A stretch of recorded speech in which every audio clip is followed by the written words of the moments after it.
ایک طرف یہ خبر آتی ہے کہ پیپلز پارٹی نے پی ٹی آئی سے رابطہ کیا ہے، پھر اس کی تردید آ جاتی ہے، ایگزیکٹلی چل کیا رہا ہے، اور کچھ بڑے مزے کی سیاسی سٹیٹمنٹس ہیں ہمارے پاس جو ہم آپ کو سنوائیں گے. اور شاید یہ پاکستان کی تاریخ میں پہلی دفعہ ہو رہا ہے کہ ایک ایسے شخص کا نام وزیر اعلیٰ کے لیے نامزد کر دیا گیا ہے جو کہ صوبائی اسمبلی کا الیکشن نہیں لڑا. اس نے یہ کارنامہ کس نے سر انجام دیا، یہ بھی آپ کو پروگرام میں آگے چل کے بتائیں گے. فات، thank you for joining. What's going on? پہلے تو یہ بتائیں کہ اتنی کنفیوژن کی ہوا ہے، اور آپ یقین کریں کہ صبح سے ایک پرٹیکولر خبر فالو کر کے میرا دماغ گھوم گیا اور مجھے نہیں سمجھ میں آ رہا کہ ایگزیکٹلی ڈائلاگ چل بھی رہا ہے یا نہیں چل رہا، کیونکہ تردید آ جاتی ہے پی ٹی آئی کی پرٹیکولرلی. جی بتائیے گا. بہت شکریہ بطول. بالکل، اور میرے خیال میں آپ اکیلی نہیں ہیں جو اس طریقے سے کنفیوژن کا شکار ہو رہی ہیں. یہ سارے ملک کے اوپر یہ ایک کنفیوژن کا غلبہ جو ہے وہ آج صبح سے چھایا ہوا ہے، اور اس کی وجہ جو ہے وہ بڑی سادی سی ہے. وہ یہ ہے کہ جس طرح کے بیانات آ رہے ہیں اس حکومت سازی کے حوالے سے، وہ اچھے بھلے آدمی کا سر جو ہے وہ اور دماغ جو ہے وہ گھما کے رکھ دیں. اب اس میں نا میں بھی صبح سے بیٹھ کے فون پہ لوگوں سے بات کر رہا ہوں، چیک کر رہا ہوں کیا ہو رہا ہے کیا نہیں ہو رہا، کیونکہ بڑا ضروری ہے کہ ناظرین کے لیے تھوڑا سا معاملات کو بالکل واضح کر اور آسان کر ان کے سامنے رکھا جائے، اور جہاں تک ممکن ہے یہ جو کنفیوژن جس کا آپ ذکر کر رہی ہیں اس کو دور کیا جائے. تو اب جو کچھ ابھی تک معلومات حاصل ہوئی ہیں اس کنفیوژن کو دور کرنے کی، وہ میں آپ کے سامنے رکھ دیتا ہوں، اور پھر دیکھتے ہیں کہ جب آج ہمارے پاس جو مہمان آئیں گے ان کی مدد سے ہم اور زیادہ کنفیوژن کو دور کریں گے. لیکن فات صاحب اگر اس سے پہلے میں آپ کو یہاں پہ روکوں اور ہم اسد کیسر صاحب نے جو کہا ہے وہ سنوا دیں، اور اس کے بعد اگر آپ اپنی اوپینین دیں تو شاید ویورز کو بھی زیادہ بہتر سمجھ آ جائے گا. بالکل، میں تھوڑا سا اس کا کانٹیکٹ سامنے رکھ دوں، پھر آپ بالکل سنوائیں. بڑا اچھا کیا آپ نے کہ آپ نے وہ ان کی جو ساؤنڈ بائٹ سے سامنے رکھی. جو میں کہہ رہا تھا نا کہ پہلی جو کنفیوژن ہے وہ یہ ہوئی ہے کہ پی ٹی آئی اور پیپلز پارٹی کے درمیان کوئی حکومت سازی تو نہیں ہونے جا رہی. یہاں سے پرابلم شروع ہوا، اور وہ اس لیے کیونکہ کل تک تو بالکل کلیئر تھا کہ جی پی ایم ایل این جو ہے وہ گورنمنٹ بنانے جا رہی ہے، پیپلز پارٹی نے اس کی سپورٹ کر دی ہے. انہوں نے کہا ہے کہ جی ہم آئینی جو ہمارے عہدے ہیں وہ لیں گے لیکن کابینہ میں شامل نہیں ہوں گے، لیکن ہم وزیر اعظم کے لیے شہباز شریف صاحب کو ووٹ دیں گے. یہاں تک بطول صورتحال بالکل کلیئر تھی، اور یہ بات ہو رہی تھی کہ اچھا جی کابینہ میں کون آئے گا. اس کے بعد آج صبح کچھ بیانات آئے جہاں سے کنفیوژن شروع ہوئی. اب سنوائیے وہ کیا بیانات. جی، اسد کیسر صاحب نے کہا کہ ان کو کس سے بات کرنے کا کیا ایگزیکٹلی مینڈیٹ ہوا، پہلے آپ کو سنواتے ہیں پھر سے بات کریں گے. جی سنوائے. اس کے حوالے سے میں تمام پولیٹیکل پارٹیز کے ساتھ مجھے ایک اسائنمنٹ دی گئی ہے کہ میں انگیج کروں تمام پولیٹیکل پارٹیز کی. میں ایون جو جمعیت علماء اسلام مولانا فضل الرحمان ہیں ان کے ساتھ، اے این پی کے ساتھ، آفتاب شیرپاؤ کی جو پارٹی ہے قومی وطن پارٹی، اور دیگر جو پرست پارٹیاں ہیں، دیگر اسلامی پارٹیاں جو احتجاج کر رہی ہیں، ہم چاہتے ہیں کہ ہم ایک آپس میں مل کے اس پہ ایک اسٹریٹجی، کیونکہ یہ جو مینڈیٹ چوری ہوا ہے. جی فات صاحب آپ نے سنا، اور اس سارٹ کے بعد میں دو سوال آپ کے سامنے رکھنا چاہتی ہوں. ایک طرف وہ یہ کہہ رہے ہیں کہ ساری پولیٹیکل پارٹیز کے ساتھ بات کرنے کا مینڈیٹ ملا ہے، پھر وہ آگے جا کے یہ کہتے ہیں کہ وہ جماعتیں جو احتجاج کر رہی ہیں، لیکن ایگزیکٹلی کس کے ساتھ بات کر رہی ہے پی ٹی آئی؟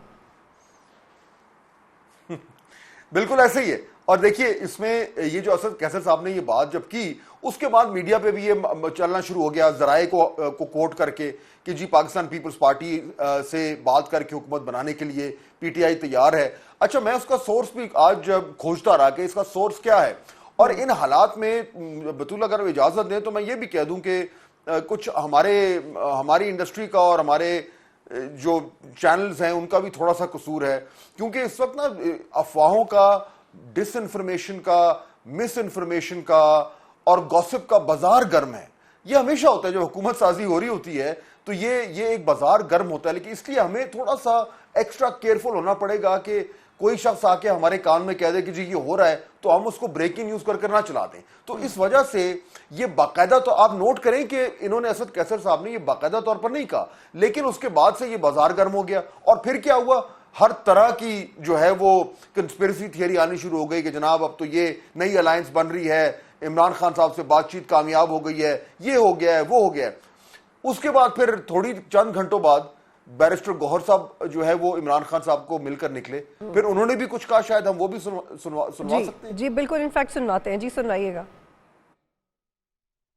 ہم پیپلز پارٹی یا پی ایم ایل این یا ایم کیو ایم کے ساتھ مل کی کوئی حکومت بنائیں. ہم نے خان صاحب کے انسٹرکشن کے مطابق یہ اعلان کیا ہوا ہے کہ ان کے ساتھ کسی قسم کی پاور شیئرنگ نہیں کریں گے. جی فہد، یہ جو سپیڈ آف لائٹ کی طرف سے ایک موقف آ رہا ہے پھر نیا آ جاتا ہے، یہ کیوں آ رہا ہے؟ اگر بات نہیں کرنی، اگر ساتھ بیٹھنا نہیں ہے تو پھر بات کیوں کرنی ہے؟ اور اگر سیاسی ہیں تو ایٹ لیسٹ بات تو کر لیں. تو میرا خیال ہے کہ پی ٹی آئی خود بھی ڈیسائیڈ نہیں کر پا رہی کہ ان کا رویہ اس وقت کیا ہونا چاہیے سیاسی. ہاں، اور بالکل آپ صحیح کہہ رہی ہیں. دیکھیے اس سے اب لیکن اس سے یہ تو کلیئر ہو گیا جو بیرسٹر گوہر نے کہا، اور کیونکہ وہ پارٹی کے چیئرمین ہیں تو میرے خیال میں ان کی بات میں آبویسلی وزن تو ہوگا، اور وہ عمران خان صاحب کو مل کر باہر آئے. تو میرے خیال میں اب یہ تو بات کلیئر ہو گئی کہ اس وقت پاکستان پیپلز پارٹی کے ساتھ پی ٹی آئی جو ہے وہ بیٹھ کر گورنمنٹ نہیں بنانا چاہ رہی، جس سے بطول یہ ثابت ہوا کہ کل تک جو صورتحال تھی وہ اسی طریقے سے قائم و دائم ہے کہ نون لیگ کی گورنمنٹ بننے جا رہی ہے، نون لیگ کا پرائم منسٹر آنے جا رہا ہے اور پیپلز پارٹی نے ان کو سپورٹ کرنا ہے. اب آ جائے کہ یہ پیپلز جو پی ٹی آئی ہے یہ کیوں کر رہی ہے. اس میں نا میں نے کئی لوگوں سے صبح سے ہی جاننے کی کوشش کی کہ تھوڑا سا سمجھ آئے کہ معاملہ ہے کیا. تو اس سے کچھ حد تک چیزیں کلیئر ہو رہی ہیں. وہ یہ ہے کہ پہلی بات تو یہ ہے کہ پیپلز پارٹی کی اس طرح کی ایک اسے کہتے ہیں ٹرائل بلون، یہ چھوڑ کر وہ پی ایم ایل این کو ذرا تھوڑا سا اور جو حکومت ہے اس کو پریشر میں رکھنا چاہ رہے ہیں کہ جی یہ تو کچھ بھی ہو سکتا ہے. دوسرا جو ان کی اپروچ تھی کہ جی بالکل ہم نے کسی وقت بھی کسی سے بات نہیں کرنی کیونکہ یہ لوگ تو ہیں، یہ تو ہمارے لیجیٹمیٹ پولیٹیکل اپوننٹس ہی نہیں ہیں، وہ والا جو معاملہ ہے اس میں بھی اب تھوڑا سا ہم دیکھیں کہ اس طرح کی بات کر کے چاہے بعد میں اس کو ریٹریکٹ کر دیں، یہ تھوڑا سا اپنے آپ کو اپنے لیے کچھ سپیس بنا رہے ہیں تاکہ کل کو ان کے پاس اگر ضرورت پیش آئے تو اس طرح کی بات کر سکے.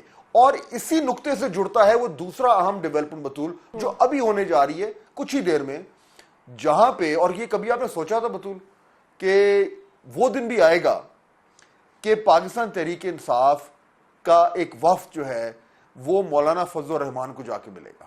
یعنی کبھی آپ کے وہم و گمان میں بھی تھا کہ یہ ہوگا اور یہ ہونے جا رہا ہے ابھی کچھ ہی دیر میں. تو یہ جو اس پہ ہم تھوڑی دیر میں بات کرتے ہیں، لیکن یہ جو پاور شیئرنگ نہیں کر سکتے کیونکہ یہ تو ہے ہی چور ہیں، ڈاکو ہیں، فلانا ہے، ڈھمکانا ہے. اب جب ضرورت پیش آئی ہے تو وہ سارا کچھ سائڈ پہ ہو گیا. اب تو مولانا فضل الرحمان سے کون سا نام ہے جنہوں نے مولانا فضل الرحمان کو نہیں دیا؟ اور مولانا بھی تو عمران خان کو یہودی ایجنٹ کہتے تھے اور کہتے تھے کہ پوری یہودی لابی ان کو آپریٹ کر رہی ہے، اور عمران خان ان کو ڈیزل کہہ کے پکارتے تھے. تو ایک مستقل ایک کالنگ نیمز کا جو سلسلہ تھا وہ جاری رہتا تھا. اور ابھی اگر مولانا کے پاس فہد صاحب سوچیں اگر 20 سیٹیں آ جاتی تو کیا حالات ہوتے، تب پی ٹی آئی کتنی فلیکسیبلٹی کے مظاہرہ کرتی، ابھی تو صرف 4 ہے.